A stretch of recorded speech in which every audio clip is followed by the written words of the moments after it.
अच्छा, हाइपोथैलेमस के बारे में पहली बात तो ये नोट कर ले। Hypothalamus is the part of brain. It is the part of brain. ये ब्रेन का एक पार्ट है, लेकिन ये ब्रेन के काम करने के साथ साथ कुछ थोड़ा बहुत हॉर्मोन्स बनाने का काम भी करता है। तो इसके पास स्पेशल न्यूरो सिक्रेटरी सेल्स होते हैं। It has special neuro secretory cells, यानी कि ऐसे सेल्स हैं जिसमें न्यूरॉन्स भी हैं और सिक्रीशन भी होती है। आमतौर पर जो ग्लैंड होते हैं वो ब्रेन का पार्ट नहीं होते, लेकिन ये वो वाहिद ग्लैंड है जो ब्रेन का पार्ट है। ये ब्रेन के फंक्शंस भी परफॉर्म करता है और हार्मोन वाले फंक्शंस भी परफॉर्म करता है। तो इसीलिए इसको बोलते हैं, इसके पास स्पेशल न्यूरो सेक्रेटरी सेल्स होते हैं। अच्छा, जो चीजें, जो ऑर्गन ब्रेन का काम करते हैं वो नर्व कोऑर्डिनेशन में इन्वॉल्व होते हैं, और जो हार्मोन बनाते हैं वो केमिकल कोऑर्डिनेशन करते हैं। अब जो हाइपोथैलेमस है ना, ये दोनों काम कर रहा है। तो इसीलिए हाइपोथैलेमस के बारे में कहते हैं ये एक कनेक्टिंग लिंक है नर्व कोऑर्डिनेशन और केमिकल कोऑर्डिनेशन का। ये नर्व और केमिकल कोऑर्डिनेशन को आपस में लिंक कर देता है, क्योंकि ये दोनों काम कर रहा है। As a part of brain भी काम कर रहा है और एज अ एंडोक्राइन ग्लैंड भी काम कर रहा है। तो it is a connecting link. It is a connecting link between nerves and chemical coordination। तो नर्व्स कोऑर्डिनेशन में और केमिकल कोऑर्डिनेशन में ये एक कनेक्टिंग लिंक का काम करता है, उनको आपस में जोड़ देता है। ठीक है ना। अब इसमें दो तरह के हॉर्मोन्स निकलते हैं इसके पास। एक वो हॉर्मोन्स होते हैं जो दूसरे ग्लैंड्स को एक्टिवेट करते हैं, और एक वो हॉर्मोन्स होते हैं जो दूसरे ग्लैंड्स को रोक देते हैं। तो कुछ हॉर्मोन्स इसके ऐसे हैं जो दूसरे ग्लैंड्स के पास जाएंगे और उनको जगाएंगे, उनको एक्टिवेट करेंगे।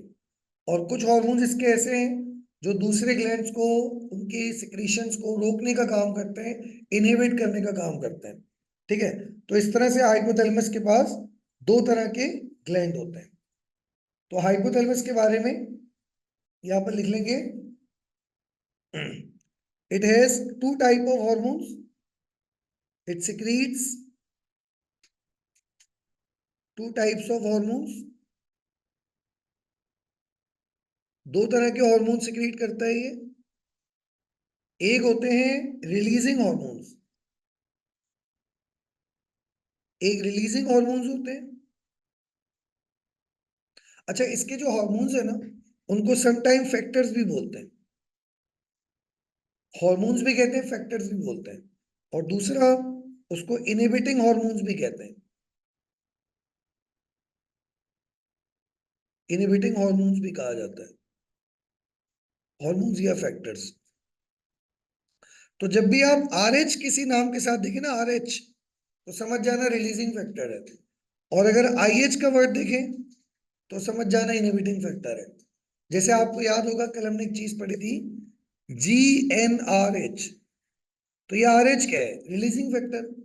GN मतलब गोनेडोट्रोफिक। इसका मतलब ये गोनेड्स को एक्टिवेट कराता है, गोनेड्स की सिक्रीशन को अलाउ करता है। तो GnRH। तो रिलीजिंग हॉर्मोन्स होते हैं इसके, और इनहिबिटिंग हॉर्मोन्स होते हैं। तो अगर हम लिस्ट बना लें इसके रिलीजिंग हॉर्मोन्स और इनहिबिटिंग हॉर्मोन्स की लिस्ट बना लें, तो लिस्ट ऑफ रिलीजिंग हॉर्मोन्स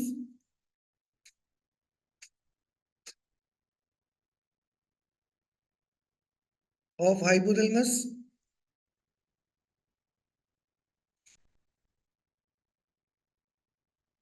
अगर हम रिलीजिंग हार्मोन की लिस्ट बना लें, तो रिलीजिंग हार्मोन कौन कौन से होंगे? एक होगा थायराइड, एक थायराइड को सिक्रेशंस को रिलीज कराता है। एक होगा कॉर्टिकॉइड, ठीक है ना, TC। उसके बाद है G, TCG। उसके बाद है दोबारा G, ठीक है ना। और उसके बाद है, उसके बाद फिर दो रिलीजिंग इनहिबिटिंग हार्मोन आ जाएंगे। तो ये सारे वाले जो हो गए TCGG। इसमें देखें सबका अलग अलग नाम है। सबसे पहले टी की बात कर लेते हैं। इसका नाम होगा thyrotropin releasing hormone. Thyrotropin releasing hormone एक हो गया। दूसरा है कॉर्टिकोट्रोपिन रिलीजिंग हार्मोन। कॉर्टिकोट्रोपिन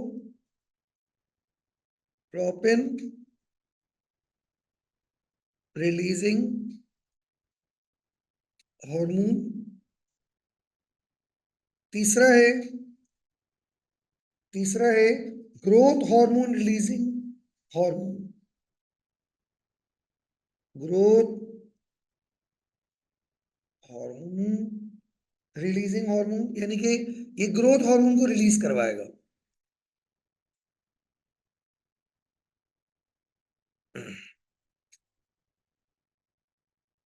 और चौथा है गोनेडोट्रोपिन रिलीजिंग हार्मोन।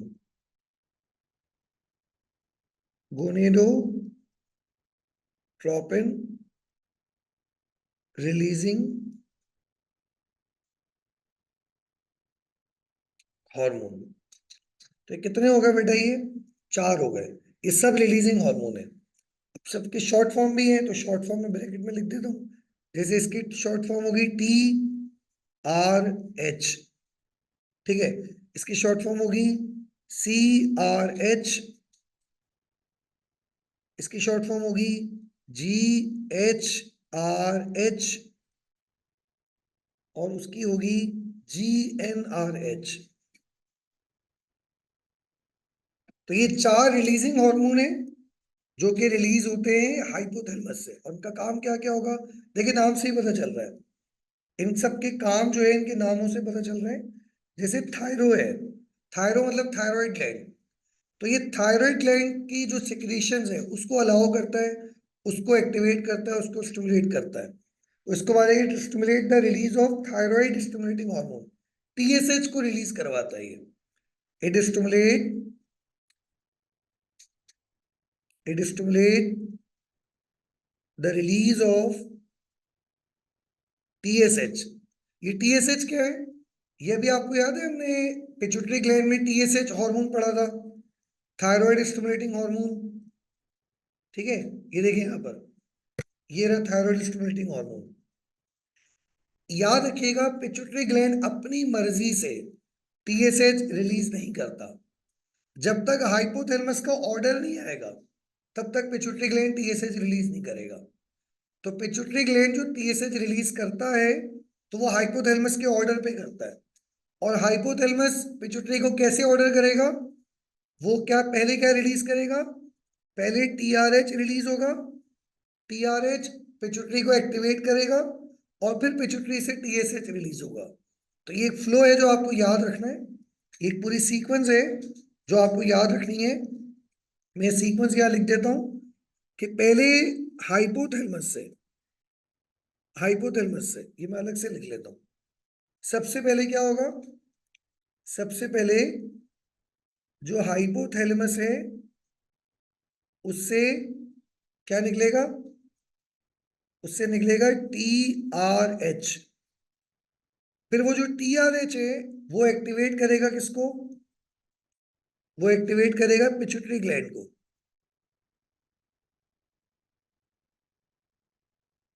और फिर उस पिट्यूटरी ग्लैंड से क्या रिलीज होगा? उससे रिलीज होगा TSH। फिर वो जो TSH है वो जाकर एक्टिवेट करेगा किसको? थायराइड ग्लैंड को।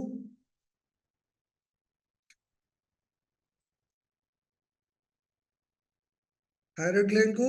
और फिर थायराइड ग्लैंड से उसके जो हॉर्मोन्स हैं थायरोक्सिन, वो फिर रिलीज होंगे। तो याद रखिएगा एक पूरा फ्लो है ये, कि पहले हाइपोथैलेमस से TRH, फिर TRH से पिट्यूटरी ग्लैंड एक्टिवेट होगा, पिट्यूटरी ग्लैंड से TSH आएगा, TSH थायराइड ग्लैंड को एक्टिवेट करेगा, उससे फिर थायरोक्सिन आएगा।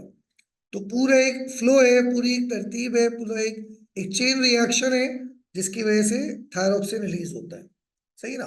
ये चीज समझ में आ गई आपको? जितने भी हॉर्मोन्स होंगे, जितने भी रिलीजिंग फैक्टर्स होते हैं, वो सब इसी फ्लो के साथ काम करते हैं।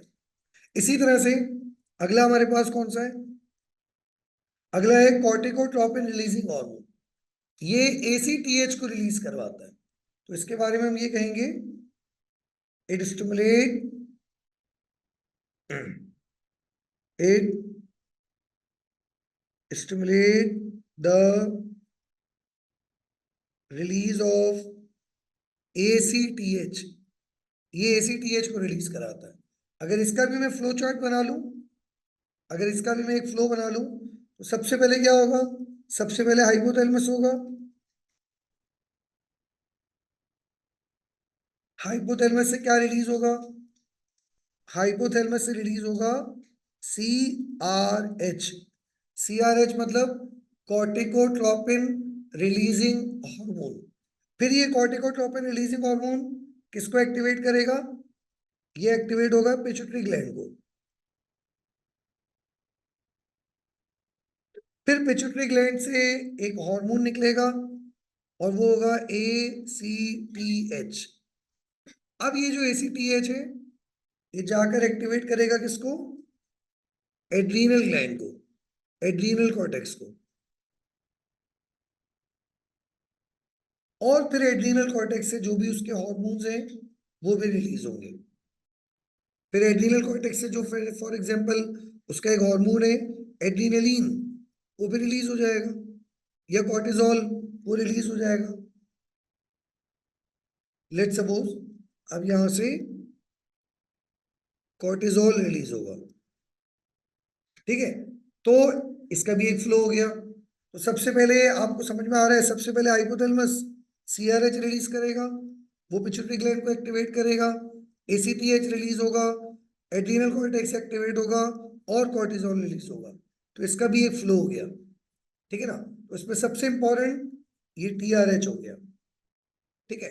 अब आगे आ जाए। इसी तरह से ग्रोथ हार्मोन रिलीजिंग हार्मोन। अब जैसे उसका फ्लो था ऐसे इसका भी फ्लो है।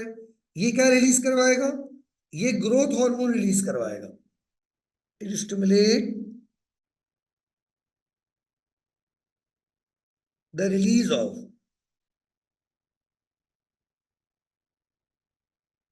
Growth hormone. ठीक है?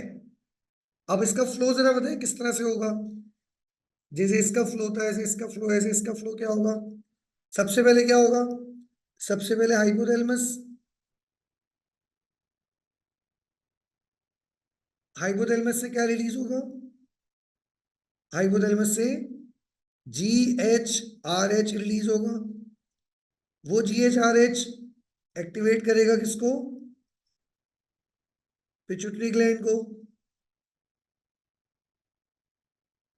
फिर वो जो पिट्यूटरी ग्लैंड है उससे क्या रिलीज होगा? ग्रोथ हार्मोन रिलीज होगा। फिर वो जो ग्रोथ हार्मोन है, जो ग्रोथ हार्मोन है वो बॉडी के अलग अलग मसल्स को एक्टिवेट करेगा। तो ये स्टिमुलेट करेगा बॉडी के डिफरेंट मसल्स को और बॉडी की बोन्स को। और फिर इसके नतीजे में क्या होगी? फिर ग्रोथ होगी। ठीक है ना? तो इस तरह से ये भी इसका एक फ्लो बन गया। तो पहले हाइपोथैलेमस से जीआरएच, जीएचआरएच, फिर पिट्यूटरी ग्लैंड एक्टिवेट होगा, ग्रोथ हार्मोन रिलीज होगा, ग्रोथ हार्मोन मसल्स और बोन्स को एक्टिवेट करेगा जिससे ग्रोथ होगी। तो इसका भी एक क्या बन गया? एक फ्लो बन गया। तो ये भी आप याद रखना है। अगला बताएं, कौन से दो हार्मोन ऐसे हैं जो गोनेडोट्रोपिन की कैटेगरी में आते हैं? ऊपर बताया था मैंने, ऊपर बताया ही, एलएच और एफएसएच। तो याद रखिएगा, एक एफएसएच और एक एलएच, ये दो हार्मोन गोनेडोट्रोपिन हार्मोन कहलाते हैं। ठीक है? क्योंकि इनकी वजह से टेस्टोस्टेरोन और उनकी वजह से एस्ट्रोजन रिलीज होता है। तो इस वजह से इन दो हार्मोन को हम गोनेडोट्रोपिन हार्मोन कहते हैं। ये बात याद रखिएगा। एलएच और एफएसएच को ओवरऑल तौर पर हम क्या कहते हैं? Gonadotropin hormone. तो इसका सेंटेंस किस तरह बनेगा? It stimulate the release of gonadotropin hormone.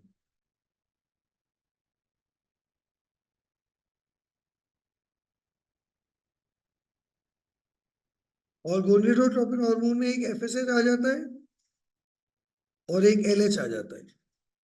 तो ये दो हार्मोन है जो पिट्यूटरी ग्लैंड से रिलीज होता है, मगर किसकी इजाजत से रिलीज होता है? इसकी परमिशन से, इसकी इजाजत से रिलीज होता है। अगर जीएनआरएच ना आए तो एफएसएच और एलएच भी नहीं रिलीज होगा। इसका क्या आप मुझे फ्लो चार्ट बना के दिखा सकती हैं? जैसे इसके सबके मैंने फ्लो बताए, क्या इसका आप मुझे वो बता सकती है पैटर्न कि किस तरह से जीएनआरएच वर्क करता है? सबसे पहले क्या होगा? सबसे पहले हाइपोथैलेमस होगा। हाइपोथैलेमस से क्या रिलीज होगा? हाइपोथैलेमस से जीएनआरएच रिलीज होगा। फिर वो जीएनआरएच किसको एक्टिवेट करेगा?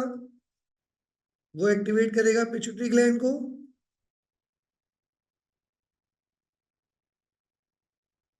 फिर वो पिट्यूटरी ग्लैंड क्या रिलीज करेगा? वो रिलीज करेगा या तो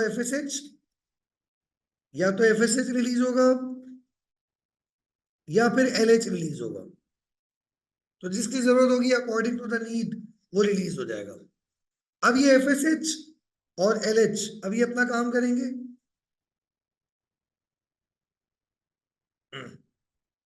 अब ये जो एफएसएच है वो अपना काम करेगा और एफएसएच जाकर ये अपने अपने सेल्स को एक्टिवेट करेंगे। एफएसएच के अलग सेल्स होते हैं और एलएच के अलग सेल्स होते हैं। एफएसएच जो है वो फर्ज कर लेते हैं फीमेल में, फर्ज कर लेते हैं फीमेल की बात हो रही है, इन फीमेल फर्ज कर लेते हैं फीमेल की बात हो रही है। तो फीमेल में एफएसएच का काम क्या होता है? फीमेल में एफएसएच का काम ये होता है कि ये फॉलिकल्स को स्टिमुलेट करता है, स्टिमुलेट द फॉलिकल्स। ठीक है।